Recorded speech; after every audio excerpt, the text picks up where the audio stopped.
गुंजन घर की लाडली थी और हर माँ बाप की तरह उसके पेरेंट्स ने भी अपनी इकलौती संतान की शादी खूब धूमधाम से की। गुंजन अंगद से शादी करके अपने ससुराल आ गई थी और उसकी पहली रात भी काफी खूबसूरत गुजरी। अगली सुबह नाश्ते के बाद अंगद ने गुंजन से कहा, गुंजन, हमारी एक खानदानी परंपरा है, आज तुम्हारा पहला दिन है, तो उस परंपरा को पूरा करने का यही सही समय है। कौन सी परंपरा अंगद? गुंजन बेटा, परंपरा ये है कि शादी के पहले दिन शाम के टाइम नई दुल्हन को पीपल के पेड़ वाले देवता को भोग लगाना होता है और ये काम करते टाइम दुल्हन अकेली होनी चाहिए, कोई उसके साथ नहीं जा सकता, वरना परंपरा में विघ्न पड़ता है। जी माँ जी, आप जैसा बोलेंगी मैं वैसा ही करूंगी। ये सुनकर अंगद और पल्लवी दोनों के चेहरों पर मुस्कुराहट झलक आई। शाम ठीक 7 बजे गुंजन घर से निकली। उसकी आंखों से ओझल होने के ठीक बाद ही अंगद ने किसी मोहित नाम के लड़के को कॉल लगाया।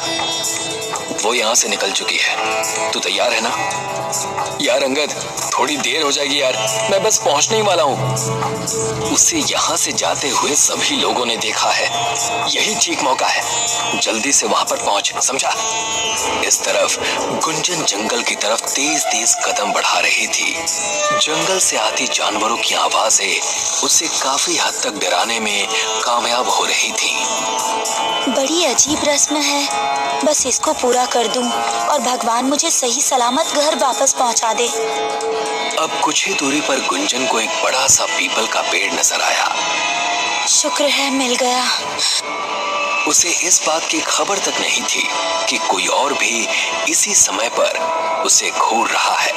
पेड़ की डाली पर एक सुहागन बनी औरत बैठी अपने पैरों को हिला रही थी। गुंजन को जैसे ही उसकी पाजेब की छन छन सुनाई दी, उसने नजरें उठाकर देखा। उसका भयंकर रूप देखकर उसकी चीख निकल पड़ी। इस तरह ये आवाज दूर से आ रहे मोहित के कानों में गूंजी। अबे, अभी तो मैं उसके पास पहुंचा भी नहीं, फिर ये ऐसे कैसे चिल्ला रही है? मोहित अब तेज कदमों से उस तरफ भागा। उसने देखा कि पेड़ के पास गुंजन एकदम ठीक ठाक खड़ी है। आप ठीक तो हैं? जी हाँ, मैं एकदम ठीक हूँ, घबराने की जरूरत नहीं है।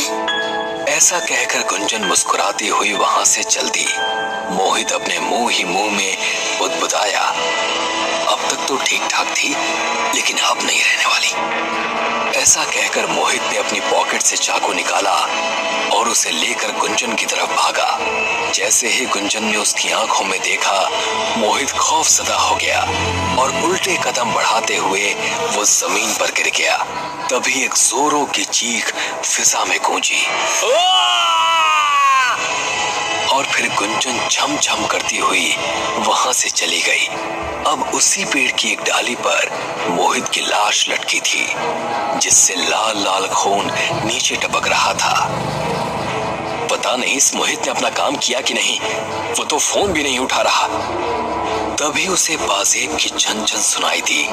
उसने देखा कि गुंजन वापस घर की तरफ आ रही है। मैंने पीपल देवता को भोग लगा दिया है।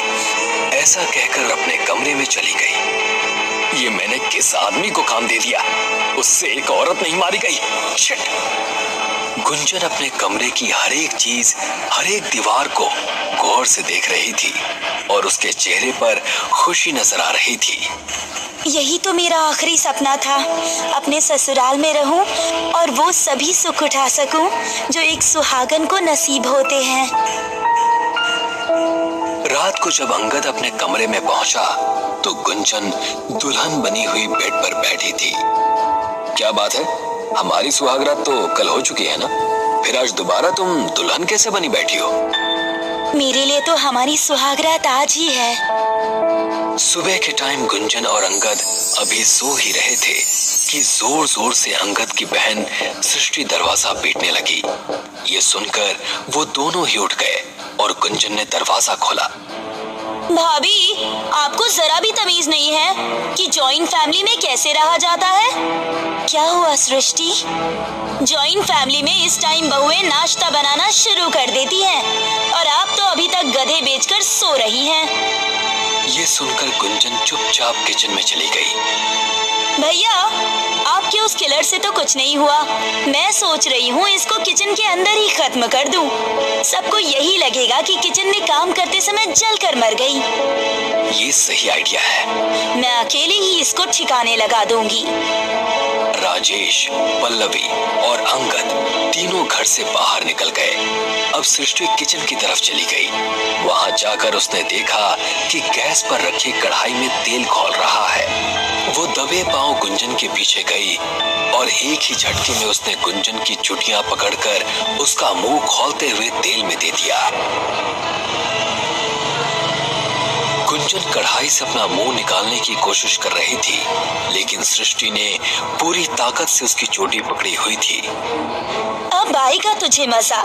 अब तू खत्म हो जाएगी और तेरे सारे दहेज और जेवरों पर हमारा हक हो जाएगा। कुछ ही देर में गुंजन ने छटपटाना बंद कर दिया। अब सृष्टि ने उसे छोड़ दिया और गुंजन ने अपना मुंह कढ़ाई से निकाला। ये कैसे हुआ? सृष्टि ने देखा कि गुंजन का मुंह पूरी तरह सलामत है और उसके चेहरे से उबलता हुआ तेल टपक रहा है, लेकिन वो उसको जरा भी नुकसान नहीं पहुंचा पा रहा। तुम लोग दहेज के लालच में बहू को घर लाए थे ना? अब देख ये बहू कैसे तुझे माला माल करती है। ऐसा कहकर उसका मुंह कढ़ाई में दे दिया।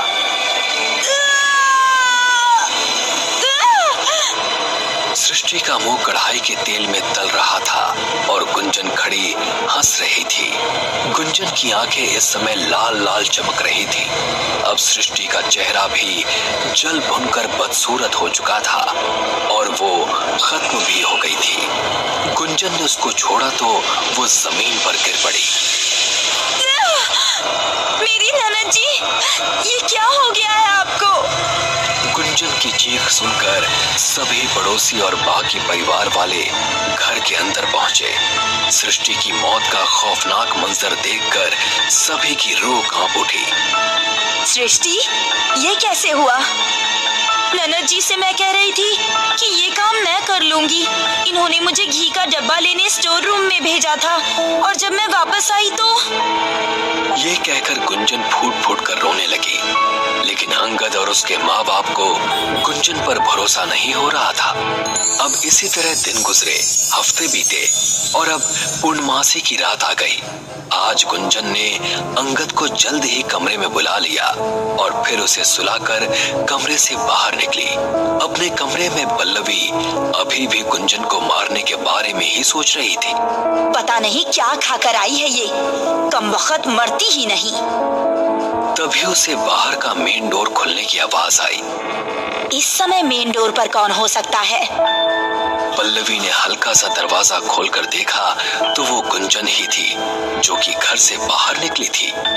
ये गुंजन इतनी रात में जंगल क्यों जा रही है? अब पल्लवी भी दबे पांव उसका पीछा करने लगी। वो चुपचाप गुंजन का पीछा करती रही। गुंजन जाकर उसी पीपल के पेड़ के पास रुकी जहां उसने भोग लगाया था। उस पेड़ के ऊपर कई सारे कौवे उड़ रहे थे। ये भयानक मंजर देखकर पल्लवी के डर का ठिकाना नहीं रहा और वो तेजी से घर की तरफ भागी।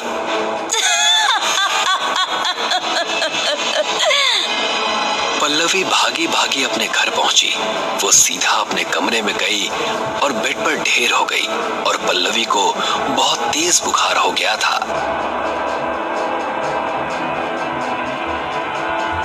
सुबह पल्लवी को डॉक्टर देखने के लिए आया, लेकिन इस समय गुंजन उसके सामने थी तो वो चुप ही रही। राजेश और अंगद पहली बार पल्लवी को इतना डरा हुआ देख रहे थे, इसीलिए वो हैरान थे। जब गुंजन नहाने के लिए बाथरूम में गई तो पल्लवी ने अंगद को सब कुछ बता दिया। माँ, ऐसा कैसे हो सकता है? गुंजन तो एक सीधी सादी लड़की थी, वो ऐसा कैसे कर सकती है? ये तो अब कोई तांत्रिक ही बता सकता है कि ये आखिर कौन है। अब अंगद ने राजेश को पल्लवी के पास छोड़ा और खुद एक तांत्रिक के पास पहुंचा। नए दुल्हन शादी के बाद 3 दिन के अंदर किसी पीपल के पेड़ के पास से गुजरी थी क्या? हाँ, शादी की दूसरी शाम वो जंगल गई थी। जरूर उस पेड़ पर कोई शंखचूड़नी बैठी होगी। शंखचूड़नी? ये क्या होती है? जिस लड़की की खास शादी के दिन अकाल मृत्यु हो जाती है, उसकी आत्मा शंखचूड़नी के रूप में पीपल के पेड़ के आसपास भटकती है। और अगर उनको कोई सुहागन लड़की दिख जाए तो वो उस लड़की को कैद करके उसका रूप लेकर उसके घर में शादीशुदा लड़की का सुख भोगने के लिए आ जाती है। इसका मतलब है कि वो मेरी बीवी नहीं, उसके रूप में कोई शंखचूड़नी है। तो असली गुंजन कहाँ पर होगी और मुझे शंखचूड़नी से छुटकारा कैसे मिलेगा? ये सुनकर बाबा ने बताया कि उसे आगे क्या करना है। रात के समय जब गुंजन सो रही थी, तब पल्लवी ने हल्दी की कुछ जड़ें आग पर सेक ली। जड़ों के जलने की वजह से एक धुआं निकलने लगा। उसके बाद पल्लवी ने उन जड़ों को एक प्लेट में रखा। फिर उसने उस प्लेट को अंगद को पकड़ा दिया। अब अंगद, पल्लवी और राजेश तीनों डरते डरते शंखचूड़नी के पास पहुंचे। अंगद ने प्लेट ठीक उसकी नाक के पास लाकर पकड़े रखी। उन जड़ों से निकलते धुएं से वो अचानक से जाग उठी और ना जाने कैसे उसके धुएं से वो डरने लगी। वो चीखती चिल्लाती पागलों की तरह घर से भाग निकली। अंगद भी हाथ में प्लेट लिए तेजी से उसके पीछे पीछे भाग रहा था। वो जंगल में उसी पेड़ के पास जाकर रुकी, लेकिन अंगद उसका पीछा नहीं छोड़ रहा था। आखिरकार शंखचूड़नी ने एक मंत्र पढ़ा और वो उस पेड़ के अंदर समा गई। तभी चारों तरफ धुआं ही धुआं फैल गया। कुछ देर ऐसे ही रहने के बाद जब धुआं खत्म हुआ तो अंगद को असली गुंजन पेड़ के पास खड़ी नजर आई। गुंजन, तुम ठीक हो? गुंजन ने डरते डरते अपनी आंखें खोली। अंगद, वो बहुत भयानक थी। उसने मुझे इस पेड़ के अंदर कैद करके रखा था। मुझे डर था कि कहीं वो आपको और माँ को कोई नुकसान न पहुँचा दे। भगवान का शुक्र है कि आप ठीक हो। गुंजन के मुंह से ये शब्द सुनकर अंगद और पल्लवी को अपने ही नाम पर शर्म आने लगी और उसे मारने का प्लान उन्होंने हमेशा के लिए छोड़ दिया।